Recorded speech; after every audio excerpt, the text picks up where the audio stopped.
आज हम लोग चेतना बायोलॉजी प्लेटफॉर्म पर चेतना बायोलॉजी प्लेटफॉर्म पर इससे पहले पुष्पी पादप में लैंगिक जनन के बारे में पार्ट 11 में पढ़ चुके हैं। पार्ट 11 में आप लोग को पढ़ाया गया था कि किस तरह से लघु बीजाणुधानी में परागकण का निर्माण हुआ, यानी कि परागकण का विकास हुआ, जो हम आपको बता दिए थे। ठीक है, यानी कि पुंकेसर के एंथर वाले भाग, जिसको हम परागकोश बोलते हैं, परागकोश के अंदर था लघु बीजाणुधानी। उस लघु बीजाणुधानी के अंदर निर्माण हुआ था परागकण। क्या निर्माण हुआ था? परागकण, जिसमें हम आपको बताएं वो जो लघु बीजाणुधानी होता है उसमें बहुत सारे कोशिकाओं का समूह होता है, जिसको कहा गया था लघु बीजाणु जनन उत्तक। वह लघु बीजाणु जनन उत्तक धीरे धीरे विकास किया तो उसका नाम पड़ा पराग मात्र कोशिका, जिसको बोले थे MMC, माइक्रो मदर सेल। ठीक है, माइक्रो मदर सेल में हम आपको बताएं जब अर्धसूत्री विभाजन हुआ था तो वहां से 4 कोशिका का निर्माण हुआ था, जिसको बोला गया लघु बीजाणु चतुष्क।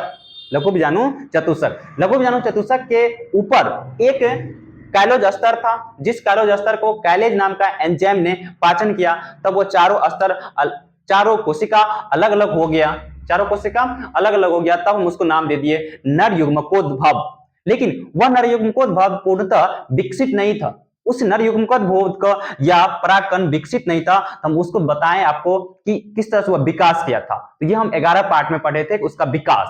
ठीक है, लेकिन उसके कुछ स्तर था जिसके बारे में आपको बताएंगे, यानी कि परागकण की जो संरचना है, उसकी जो बाहरी स्तर है, परागकण को किस तरह से सुरक्षा प्रदान करता है, उसके विशेषता आज हम आपको बताएंगे। यानी कि परागकण की संरचना, इसके बारे में हम परागकण की संरचना का आपको बारे में बताएंगे। ये जो पार्ट है, ये पार्ट है 12। कौन सा पार्ट है? पार्ट 12। तो पार्ट 12 में हम लोग जो पढ़ेंगे, क्या पढ़ेंगे हम लोग? परागकण की संरचना। क्या पढ़ेंगे हम लोग? परागकण की संरचना। उसके जो स्तर है उसकी विशेषता पढ़ेंगे, परागकण की संरचना। तो परागकण किस तरह से विकास किया था? हम 2 कोशिकीय अवस्था, 3 कोशिकीय अवस्था दोनों ही आपको बता दिए थे, जिसमें आपको बोले थे आवृतबीजी पादप के जो 60% पादप होते हैं आवृतबीजी, 3 कोशिकीय अवस्था में 40% का परागण होता है और 60% का 2 कोशिकीय अवस्था में परागण होता है। तो हम जो अभी आज बना रहे हैं 2 कोशिकीय अवस्था वाले आपको दिखा रहे हैं परागकण का संरचना। 2 कोशिकीय अवस्था वाले परागकण की संरचना हम आपको दिखा रहे हैं। ठीक है, यहां ध्यान से देखिए, ये एक सबसे पहले जिसको हम बोलते हैं कोशिका झिल्ली, इसको बोलते हैं कोशिका झिल्ली। इसके अंदर हम दे रहे हैं जो डॉट डॉट दे रहे हैं, ये है इसका कोशिका द्रव। क्या दे रहे हैं हम? ये कोशिका द्रव। इसी कोशिका द्रव में सबसे पहले हम आपको सिखाएं कि इसके पास है एक रिक्तिका। ये हुआ इसका रिक्तिका। ये क्या हुआ इसका? रिक्तिका। उसके बाद इसमें एक बड़ी सी कोशिका है, ये एक केंद्रक हुआ। ये एक बड़ी सी कोशिका है जिसको कहा गया था वर्धी कोशिका। क्या कहा गया था? वर्धी कोशिका। और यहां इसके एक छोटी सी कोशिका है। मान लीजिए हम ये इतना बड़ा एक छोटी सी कोशिका बनाए तो हम इसको बोले थे जनन कोशिका। इसको कौन सा कोशिका बोले थे? जनन कोशिका। लेकिन ये जो केंद्रक है इसका ये कोशिका द्रव, ये सभी कोशिका द्रव है, इसको बोले थे वर्धी कोशिका। इसको बोले थे वर्धी कोशिका या कायिक कोशिका या नली कोशिका। इसको बोले थे जनन कोशिका। उसके बाद हम आपको बोले कि इसके ऊपर भी एक स्तर का निर्माण हुआ था। तो इस स्तर का नाम याद होगा आप लोग को, तो हम आपको बताएं तो इसका नाम होता है अंतःचोल। इस स्तर का क्या नाम होता है? अंतःचोल। ये जो स्तर अभी बना है इसका नाम होता है अंतःचोल। इसके जस्ट एक और स्तर का निर्माण होता है। इस तरह से हम आपको बताए थे, यह स्तर होता है। ध्यान सुनिए, थोड़ा सा इसका आकार चेंज करते हैं जिससे आपको अच्छे से ये समझ में आए, इससे डिफरेंट होगा। इस टाइप से आकार। तो ये जो हम आप खास करके अभी बना रहे हैं इसको बोलते थे बाह्यचोल। इसको क्या बोलते थे?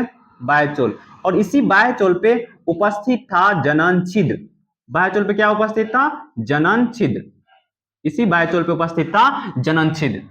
तो ये दो कोशिकीय अवस्था वाला खास करके परागकण की संरचना हुआ। हम एक एक स्तर का आपको नाम बोलते हैं। देखिए इसका नाम है एक्जाइन, एक्जाइन जिसको हिंदी में बोलते हैं बाह्य चोल, हिंदी में क्या बोलते हैं बाह्य चोल। दूसरा, अब इसी ये जो खास करके ग्रीन कलर का है इसको बोलते हैं इंटाइन, इंटाइन जिसको बोलते हैं अंतःचोल, क्या बोलते हैं अंतःचोल, इसको क्या बोलते हैं अंतःचोल, इंटाइन। उसके बाद ये जो छिद्र दिए हैं इसको बोलते हैं जर्मपोर, जर्मपोर जिसको बोले थे जनन छिद्र, जिसको क्या बोले थे जनन छिद्र, इसको बोले थे जर्मपोर यानी कि जनन छिद्र। इतना समझ में आ गया। सबसे बाहरी असर क्या नाम है एक्जाइन यानी कि बाह्यचोल, उसके बाद का असर क्या नाम है इंटाइन मतलब अंतःचोल, उसके बाद क्या नाम है जर्मपोर यानी कि जनन छिद्र। ये बस समझ में आ गया। उसके बाद देखिए इसका नाम था रिक्तिका, इसका क्या नाम था रिक्तिका, इसका क्या नाम था रिक्तिका, ठीक है। उसके बाद ये जो छोटी सी कोशिका है हम इसको बोलते हैं जनन कोशिका, इस छोटी सी कोशिका का क्या नाम है जनन कोशिका यानी कि जनरेटिव सेल, जनरेटिव सेल, इसको क्या बोलते थे जनरेटिव सेल यानी कि जनन कोशिका। अब ये जो बड़ी सी कोशिका है, बड़ी सी कोशिका है इसको बोलते थे कायिक कोशिका, इसको बोलते थे कायिक कोशिका। जो बड़ी सी सेल आपको दिख रहा है इसको हम क्या बोलते थे कायिक कोशिका, जो बड़ी सी सेल था उसको हम बोलते थे कायिक कोशिका यानी कि वेजिटेटिव सेल,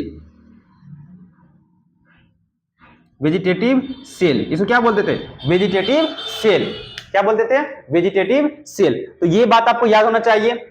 देखिए एक्जाइन यानी कि बाह्यचोल, एंटाइन मतलब अंतःचोल, जर्मपोर जनन छिद्र, उसके बाद जनन कोशिका जनरेटिव सेल, उसके बाद कायिक कोशिका वेजिटेटिव सेल। ये बात आपको समझ आ गया। ये इसका कोशिका द्रव है, इस कोशिका द्रव में ये केंद्र गोल्डा। तो इसी ये तो परागकण का संरचना हुआ। कौन सा संरचना हुआ दो कोशिकीय अवस्था में। ये जो परागकण का संरचना आपको दिख रहा है और हम अभी बनाया है ये दो कोशिकीय अवस्था वाले। अगर आपको बोल दें कि परागकण का संरचना बनाए तो आप ये परागकण की संरचना को बना सकते हैं। 2 नंबर में क्वेश्चन पूछता है कि परागकण की संरचना को बनाए तो आप ये पूरे फिगर बना दीजिए और इसका नाम लिख दीजिए तो आपको मिल जाएगा 2 नंबर। तो ये हो गया परागकण की संरचना। तो हम थोड़ा सा परागकण की संरचना में आपको ये बताएंगे कि बाह्यचोल का क्या काम होता है, बाह्यचोल किससे बना होता है उसके बारे में हम पढ़ेंगे। बाह्यचोल परागकण को क्या प्रदान करते हैं इसके बारे में हम पढ़ेंगे अभी जस्ट। एक्जाइन किसके बारे में पढ़ेंगे एक्जाइन के बारे में। तो सबसे पहले स्टार दीजिए और आप लिखिए एक्जाइन, एक्जाइन जिसको हिंदी में क्या बोलते हैं बाह्यचोल, हिंदी में बोलते हैं बाह्यचोल एक्जाइन। सबसे पहले हम पढ़ेंगे एक्जाइन के बारे में। किसके बारे में पढ़ेंगे एक्जाइन के। तो सबसे पहले बात तो ये याद होना चाहिए कि एक्जाइन जो होता है वह परागकण का सबसे बाहरी स्तर होता है। एक्जाइन जो होता है परागकण का सबसे बाह्य स्तर होता है। कैसा स्तर होता है एक्जाइन परागकण का सबसे बाह्य स्तर होता है।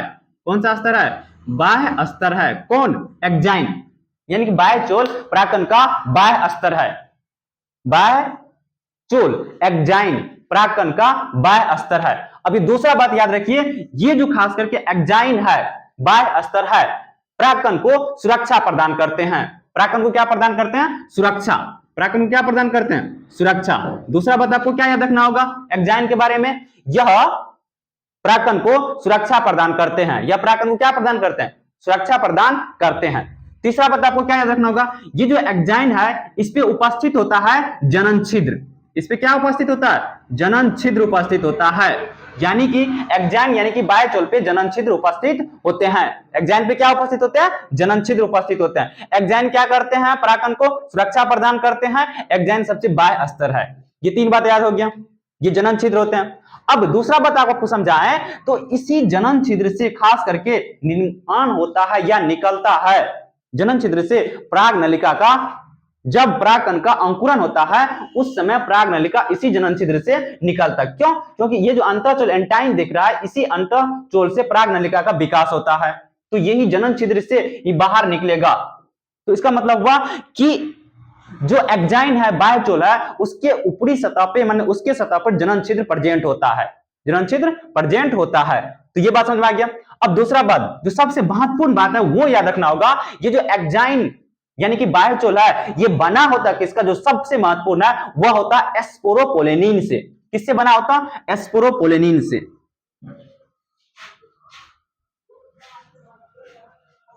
एस्प्रोपोलेनिन से, एस्प्रोपोलेनिन से, SPOROPOLLENI, एस्प्रोपोलेनिन से। ये किससे बना होता? एस्प्रोपोलेनिन से। किससे बना होता? एस्प्रोपोलेनिन से। सबसे पहले बात याद होना चाहिए आपको कि बाह्यचोल पूछता है क्वेश्चन कि किससे बना होता है, तो एस्प्रोपोलेनिन से। बाह्यचोल किससे बना होता? एस्प्रोपोलेनिन से। किससे बना होता? एस्प्रोपोलेनिन से। बाह्यचोल जो बना होता वह बना होता एस्प्रोपोलेनिन से। दूसरा बात, ये जो एस्प्रोपोलेनिन होता है सर्वाधिक प्रतिरोधक पदार्थ होता है। कैसा पदार्थ होता? सर्वाधिक प्रतिरोधक, सर्वाधिक प्रतिरोधक पदार्थ होता है। ये कैसा पदार्थ होता है?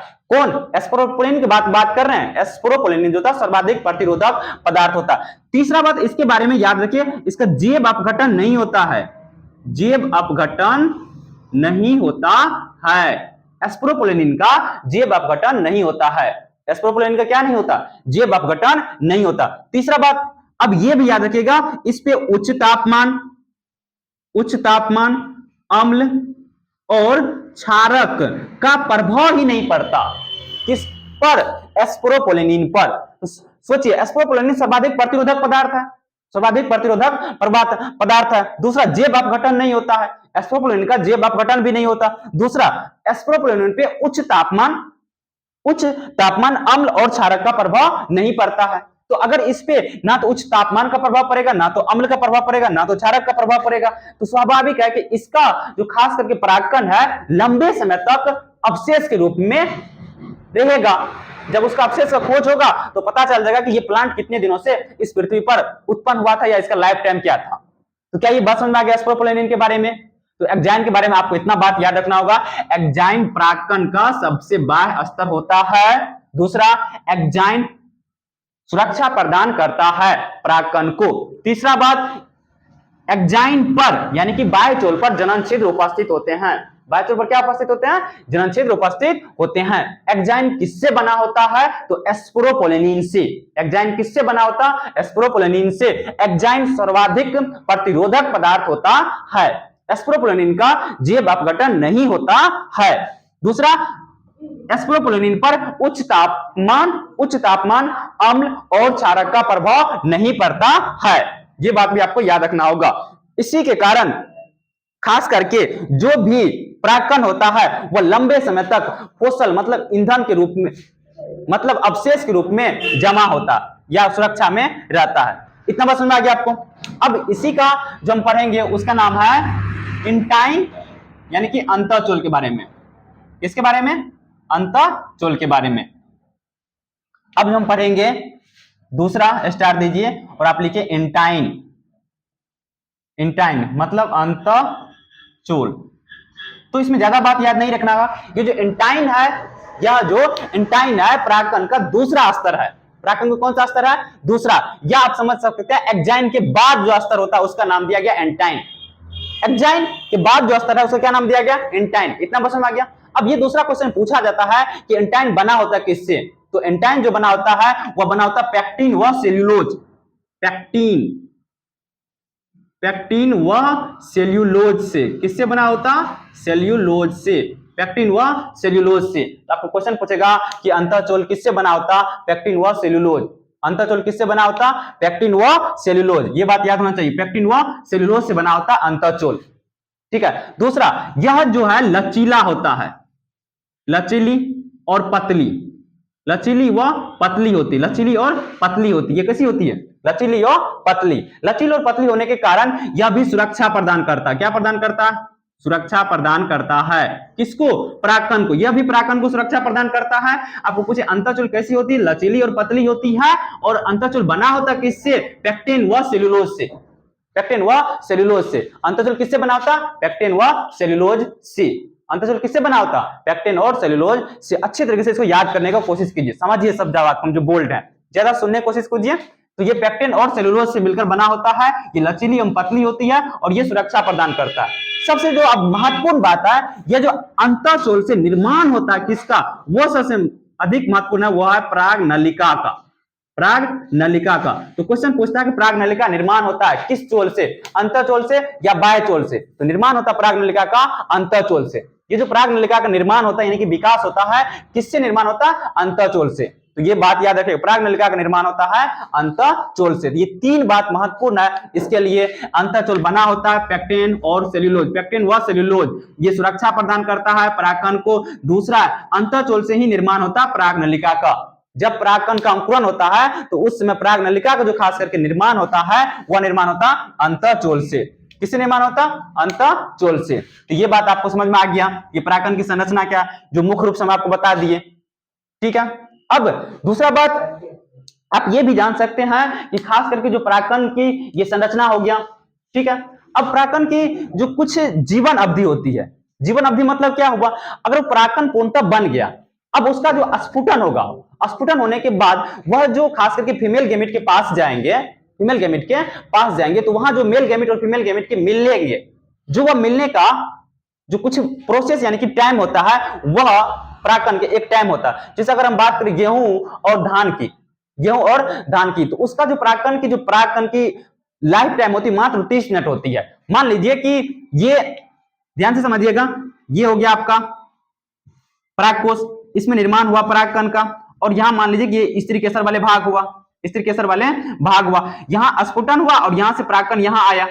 ठीक है, तो अब यहां परागकण आने के बाद अगर इससे मैच कर गया, इसी की प्रजाति का है, तो यहां से पराग नलिका का निर्माण होना शुरू हो जाएगा, पराग नलिका का निर्माण होना शुरू हो जाएगा। अगर यह घटना 30 मिनट के अंदर हो गया तो यह पराग नलिका का निर्माण होगा।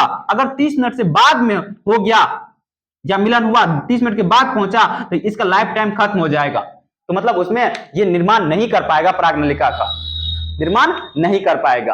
तो कुछ का ये बात याद रखिएगा, धान और जो गेहूं का होता है वह होता है 30 मिनट, और कुछ आता है लेग्यूमिनस और सोलेनेसी का उम्र जो होता है उसका परागकण का वह होता है लगभग 30 दिन।